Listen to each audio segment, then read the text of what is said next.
2등급 초반인데 지금 어떤 전형으로 결정을 해야 되느냐? 그러면 지금 어떤 전형으로 할 수 없습니다. 그러니까 이거는 예비 고2든 예비 고3이든 안 됩니다. 하시면 안 돼요. 이렇게, 왜냐하면은 그걸 결정하는 시기는, 여러 전형 요소, 그러니까 뭐 수능이 됐든 내신이 됐든 활동이 됐든 이런 것들을 다 종합적으로 보면서 비교해서 결정을 해야 되는 거지, 내신만 가지고 딱 결정을 하는 거는 크게 의미는 없다. 그래서 그걸 위해서, 그러니까 전형을 지금 정해서 무엇인가를 하는 것은 저는 바람직하지 않다고 생각합니다.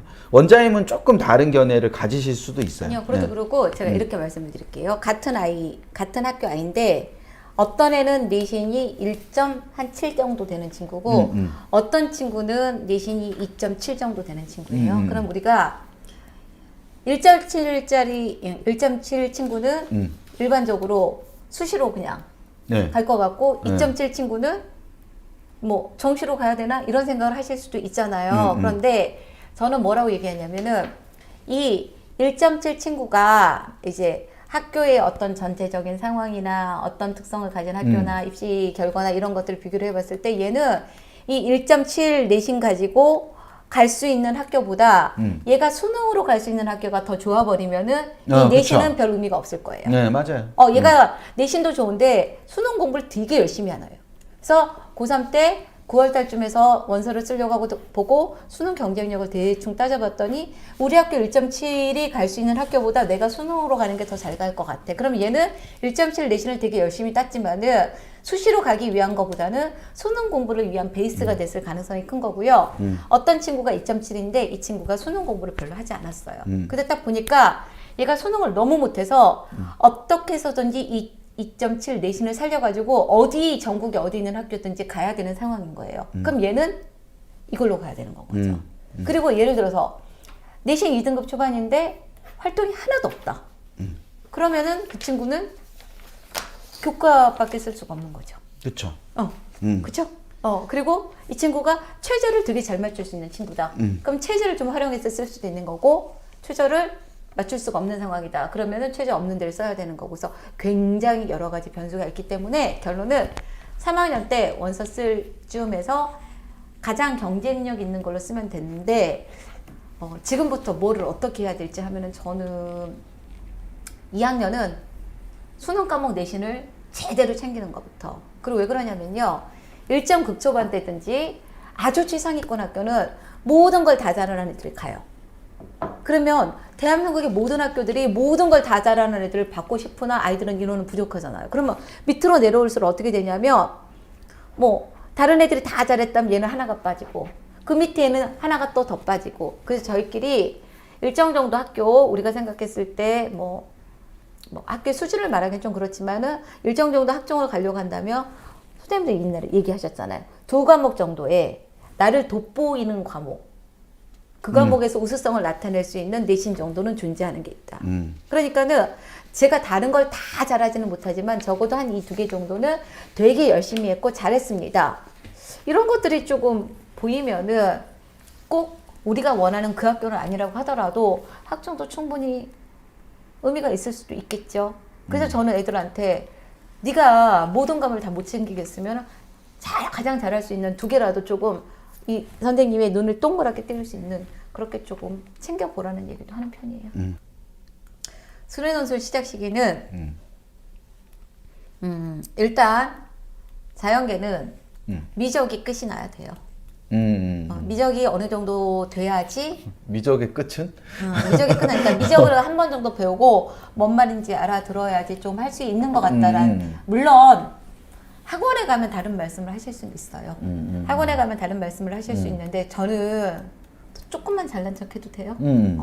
저는 정말 다양한. 안 된다 그래도 하실 거면서 뭐. 아니, 그건 아니고 네네. 저는 이제 되게 다양한 아이들을 많이 만나잖아요. 단과 다니는 애들, 종합반 다니는 애들, 인강한 애들 되게 많이 만나잖아요. 그리고 저는 단과 강사가 아니라 애들을 모든 과목을 다 챙겨서 대학을 보내야 되는 사람이었잖아요. 그래서 그 친구를 학종으로도 보낼 수 있고 논술로도 보낼 수 있고 수능으로도 보낼 수 있고 뭐 되게 교과로도 보면 되게 여러 가지가 있는 거잖아요. 그래서 좀 안전도 되게 중요하고 그 다음에 약간 상징적으로 아이의 어떤 역량을 극대화시키는 것도 되게 중요하다고 생각을 해요. 그런데 논술이라는 게 로또는 아니지만 선반 인원도 적기도 하고 그래서 쉽지는 않단 말이에요. 그래서 제가 제일 염려하는 거는 논술로 가고야 말겠어. 이렇게 논술을 하지는 않았으면 좋겠어요. 나는 수능을 잘 봐서 혹은 수시를 잘 챙겨서 학교를 갈 건데 또 다른 하나의 기회로 수리 논술도 활용을 하겠어.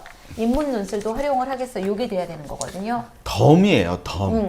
되게 웃긴 게 뭐냐면 6월 모의평가 끝나고 나면 갑자기 논술을 시작하는 친구들이 늘어나요. 전에는 생각도 없다가 그러면서 뭐라 그러냐면 수능으로 안 될 것 같아서 논술로 가려고요. 그럼 아니 논술은 더 힘들어.